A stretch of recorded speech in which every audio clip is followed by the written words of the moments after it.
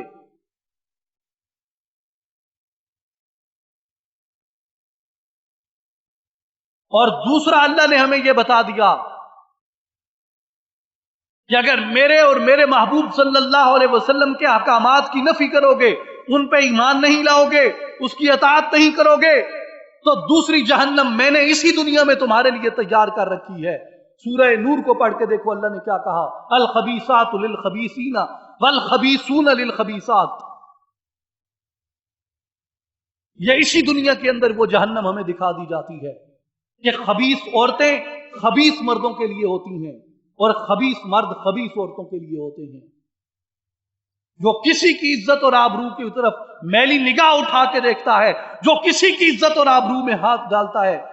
اسے معلوم نہیں اس کا اپنا گھر ٹوٹ چکا ہوتا ہے۔ یہ خدا کی قدرت ہے اور یہ زمانے کی سب سے بڑی حقیقت ہے، اسے جھٹلایا نہیں جا سکتا۔ یہ دو جہنمیں ہمارے سامنے ہیں۔ ظالم ہمیشہ ظلم کی موت مرے گا۔ آپ گن لیجئے اپنے معاشرے میں، اپنی آنکھوں میں لوگوں کو دیکھ لیجئے، لیکن ہمیں نہ اس جہنم کا خوف رہا ہے نہ اس جہنم کا خوف رہا ہے۔ شاید ہم کسی تیسری جہنم کی تلاش میں نکل پڑے ہیں کہ ہمیں کسی تیسری جہنم سے ڈرایا جائے گا۔ خدا کا خوف کرو۔ یہ عذاب جو ہم نے اپنے سروں پہ طاری کر رکھا ہے،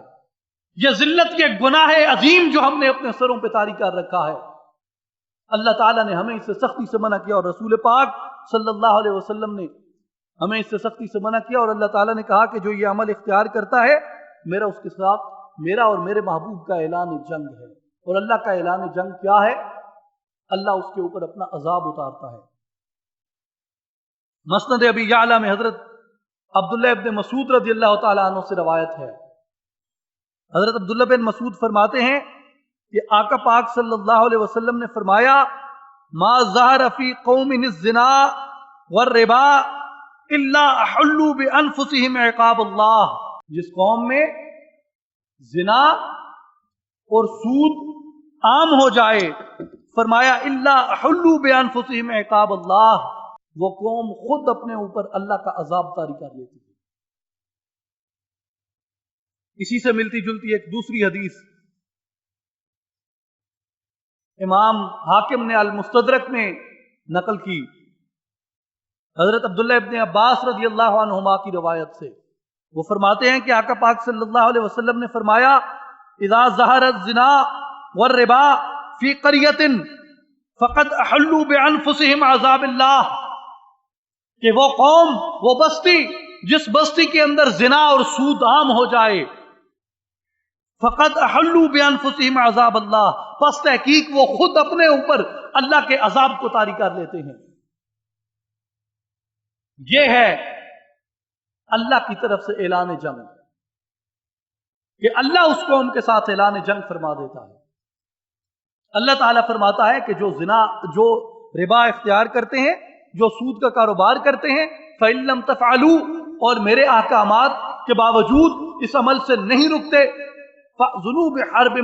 مِّنَ اللَّهِ وَرَسُولِهِ، ان کے ساتھ اللہ اور اس کے رسول کا اعلان جنگ ہے۔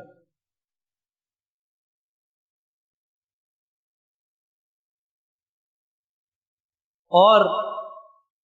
علماء معانی فرماتے ہیں کہ یہ تو مراد ہے اللہ سے اعلان جنگ، کہ اللہ تعالیٰ اس قوم کے اوپر اپنا عذاب اتارتا ہے۔ اب دوسری بات یہ کہ نبی صلی اللہ علیہ وسلم سے اعلان جنگ کا کیا مطلب ہے؟ آقا پاک صلی اللہ علیہ وسلم جب اعلان جنگ فرماتے ہیں اس کے خلاف، تو اس اعلان جنگ سے کیا مراد ہے؟ اس اعلان جنگ کو ہم اچھی طرح سمجھتے اور جانتے ہیں کہ آقا پاک صلی اللہ علیہ وسلم نے 13 سال مکے میں ان لوگوں کو دعوت دی ان لوگوں کو اپنی طرف بلایا، ان لوگوں کو اللہ کے دین کی طرف بلایا، ان لوگوں کو اللہ کے دین پہ عمل پیرا ہونے کا حکم دیا۔ پھر آقا پاک صلی اللہ علیہ وسلم آپ ہجرت فرما کے مدینہ منورہ تشریف لے جاتے ہیں، اور مدینہ منورہ میں رسول اللہ صلی اللہ علیہ وسلم نے اس نظام کو، جو نظام قرآن بار بار بتا رہا تھا، بار بار بیان کر رہا تھا، آقا پاک صلی اللہ علیہ وسلم نے اس نظام کو عملی سطح پہ نافذ فرمانے کے لیے آپ نے اپنی شمشیر مبارک کو نیام سے نکالا اور اپنے رفقا کو، اپنے صحابہ کرام کو میدان عمل میں اتار دیا۔ اور آقا پاک صلی اللہ علیہ وسلم نے فرمایا، جس کی تشریح کرتے ہوئے حضرت علامہ اقبال فرماتے ہیں کہ ہر زمانے میں